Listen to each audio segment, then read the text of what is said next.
디모데전서 1장 12절로 17절까지 말씀입니다. 먼저 긍휼을 입은 까닭은 이란 제목으로 말씀을 나누겠습니다.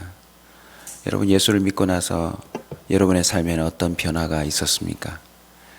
바울은 자기가 스스로도 생각해봐도 너무나도 놀라운 변화가 일어났기에 그는 마지막 죽음에 이를 그 순간까지 멈출 수 없는 열정으로 하나님의 복음을 증거하고 살았습니다.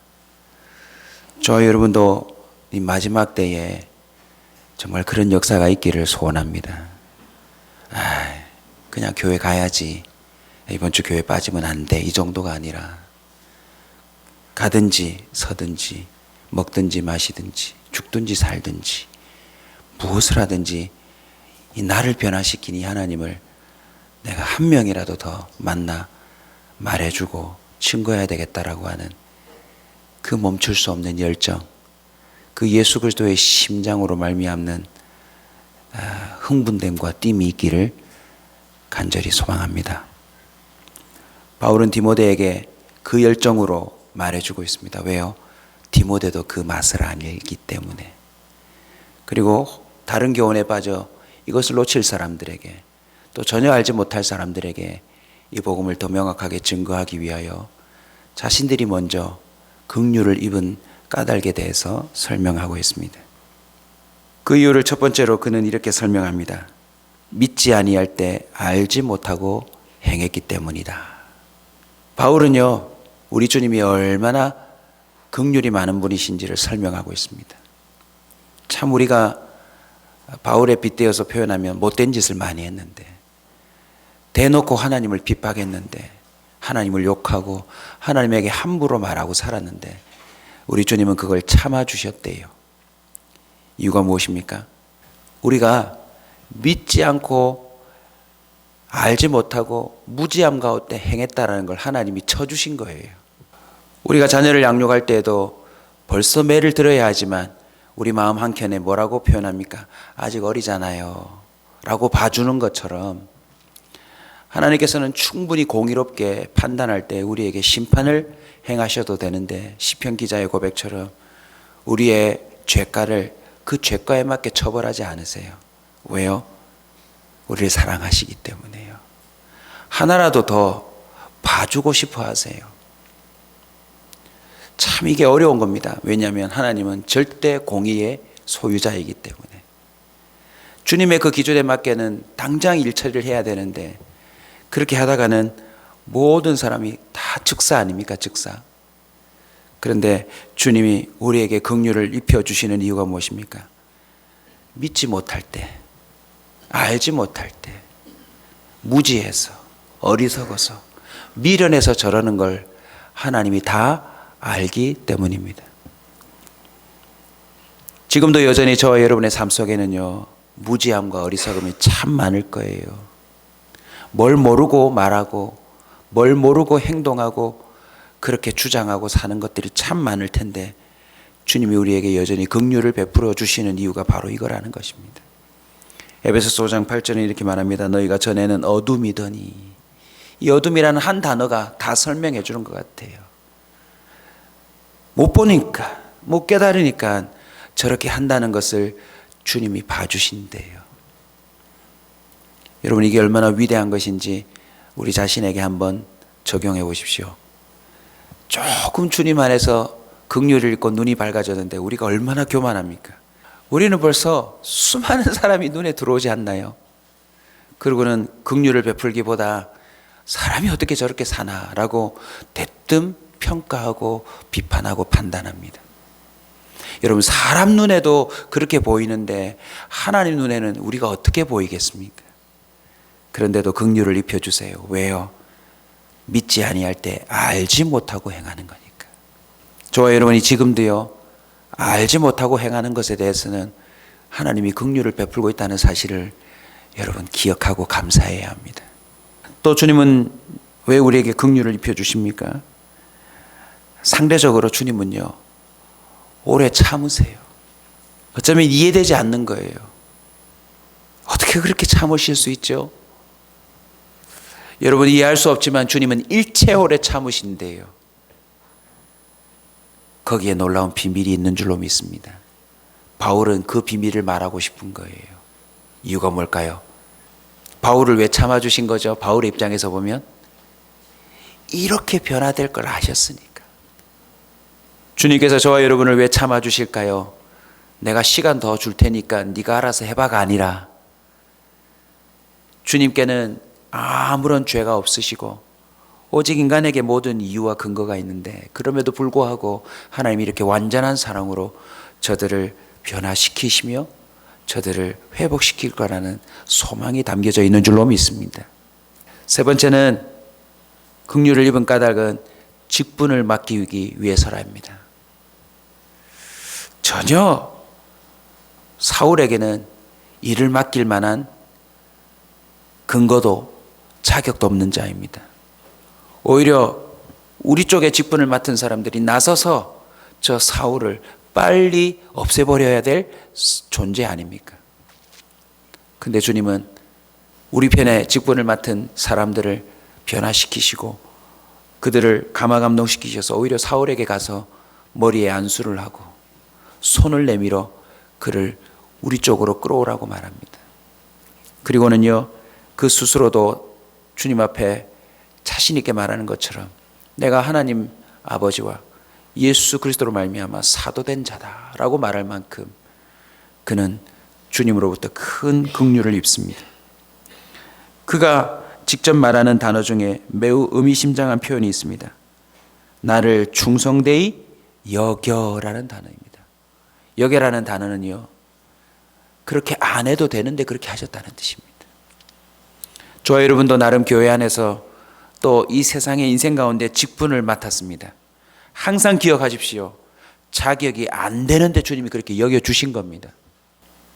정말 오늘 하루 잠시만이라도 기도 중에 자신을 한번 들여다보십시오. 내가 주님 앞에 이런 직분을 맡을 자격이 있는지.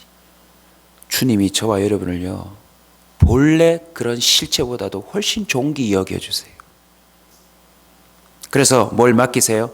직분을 맡기세요. 이 직분은 어떤 직분입니까? 교회 조직을 이루기 위한 직분이 아니고 하나님의 일을 이루기 위한 직분이에요. 단순하게 표현하면 하나님이 직접 우리에게 일을 맡기고 있다는 뜻입니다. 저와 여러분은 점점 일을 놔야 될 사람 아닙니까? 근데 우리 주님은 계속 우리를 직분을 맡길 자로 여겨주세요. 긍휼을 입은 까닭 네 번째는 능하게 하심입니다.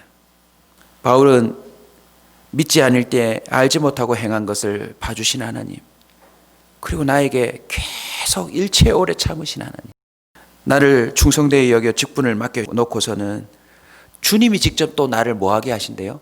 능하게 하신대요. 그 능하게 하심의 핵심이 무엇입니까? 단순히 어떤 일을 맡았는데 그 일이 좀 잘 되는 정도가 아니에요. 우리 안에 성령의 능력이 임하심을 말하는 겁니다. 성령이 직접 찾아오신 거예요. 이 종교를 믿었더니 내가 좀 나아지더라 라고 하는 그런 다른 종교적인 의식을 말하는 게 아닙니다. 사울은 성령이 임하시는 걸 말하는 거예요. 요한복음 16장 13절에 그 능하게 하심을 이렇게 표현합니다. 진리의 성령이 오시면 그가 너희를 모든 진리 가운데로 인도하시리니. 그가 스스로 말하지 않고 오직 들은 것을 말하며 장래일을 너희에게 알게 하시리라. 할렐루야. 성령이 오시면 장래일을 알게 하신대요. 5분 뒤의 일, 10분 뒤의 일을 안다는 말이 아니라 결국 세상이 어떻게 될 것인지 하나님의 통치가 엿보이기 시작함과 동시에 우리도 모르게 하나님이 행하실 직분을 맡았기 때문에 하나님의 역사가 되고 하나님의 명확한 성취가 될 일들에 우리가 말하고 생각하고 판단하고 행동하며 살게 되더라는 것입니다. 그게 누가 인도하세요? 성령이요. 할렐루야. 오늘도 어제보다 우리가 더 능해지기를 소원합니다.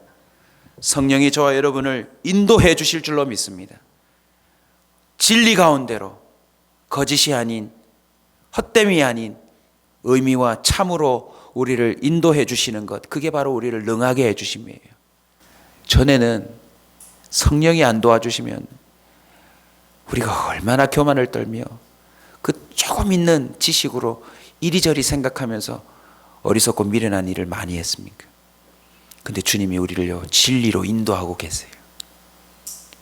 내가 한 번도 해보지 않은 생각, 내가 한 번도 고려해보지 못했던 그 진리를 깨달아가며 그 삶으로 우리가 나아가고 있음을 우리 스스로 보고 있는 줄로 믿습니다.